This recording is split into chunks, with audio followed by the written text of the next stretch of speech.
سیدنا فاروق اعظم رضی اللہ تعالی عنہ ایک بار قبرستان میں سے گزر رہے تھے. آپ نے وضو فرمایا اور 2 رکعت نفل ادا کیے.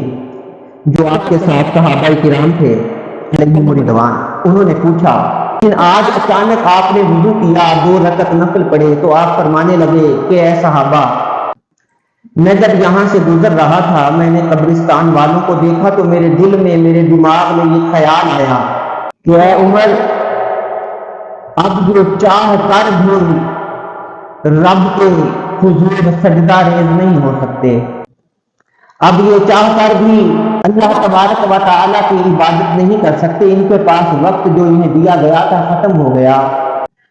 اے عمر، تو کتنا خوش نصیب ہے کہ تیرے پاس ابھی وقت ہے.